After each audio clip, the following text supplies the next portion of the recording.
எங்க பெண்கள் மதுக்கடையில் ஆண்களை போய் கூட்டிட்டு வர்றதே தட்டு மாதிரி இரவுல கொண்டு வந்து சேர்க்கறதே எனக்கு பெரிய கஷ்டமா இருக்குது. நீங்க கிராமங்களில் வந்து பாருங்க, மதுக்கடையினால சந்துக்கடையினால எத்தனை பெண்கள் பூவையும் பொட்டையும் விழுந்திருக்காங்கன்னு வந்து பாருங்க.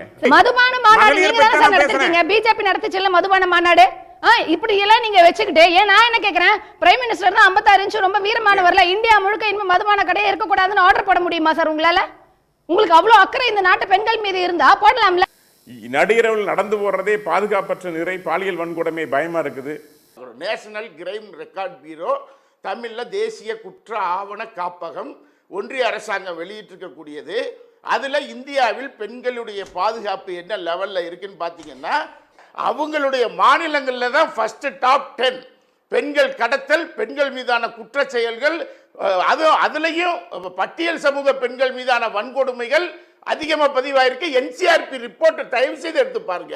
தமிழ்நாடு 27வது இடத்துல இருக்கு. நீங்க எம்ஜிஆர் அவர்களை வந்து ஸ்டாலினோட கம்பேர் பண்ணீங்கன்னா, நீங்க உண்மையாவே இந்தியாவின் எம்ஜிஆர் யாருன்னா நரேந்திர மோடி தான். ஜன்தன் வங்கி கணக்கு மூலமா பெண்களுக்கு பணம் கொடுத்தவர். 2500 ரூபாய் பெண்களுக்கு கொடுத்தவர். நீங்க வெறும் 1000 ரூபாய் கொடுத்துட்டு இன்னும் கியூன் நிக்க வச்சு பணம் வாங்கிட்டு கொடுத்துட்டு இருக்கிறீங்க. வெறும் அப்ளிகேஷன் தான் கொடுத்துட்டு இருக்கிறீங்க. 2500 ரூபாய் பெண்களுக்கு கொடுத்தவர் நரேந்திர மோடி அவர்கள்.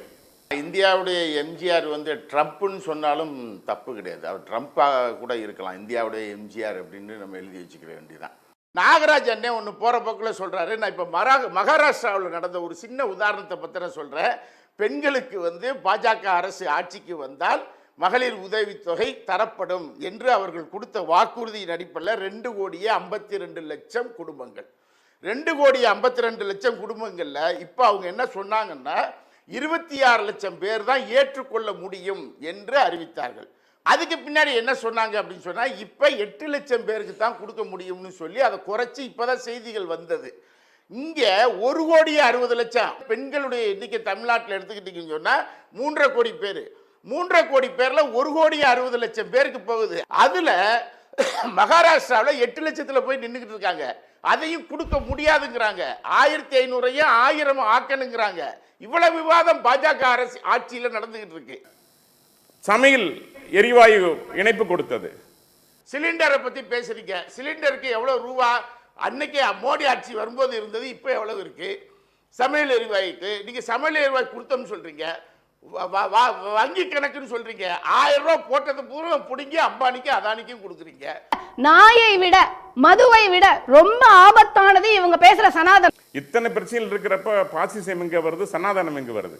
சனாதனம்னா என்னன்னு அண்ணன் கேட்கிறாரு. கவர்னர்ட்ட கேளுங்க சார், சனாதனம்னா என்னன்னு. மூச்சுக்கு 300 சனாதனம் சனாதனம்னு அவர் தான் பேசுறாரு. சனாதனம்னா என்ன தெரியுமா? திரௌபதி முர்முவை நாடாளுமன்றத்தை திறப்பதற்கு கூட உள்ளே விடாதது, அதான் சனாதனம். பெண்களை பத்தி நீங்க பேசுறீங்க. பெண்கள் ஜனாதிபதியை வச்சுக்கிட்டு பார்லிமெண்ட்டுக்குள்ள கூட அந்த அம்மாவை உள்ள நுழைய விடாம தடுத்தது எது? சனாதனம். பெண்களை பத்தி பேசுறீங்க.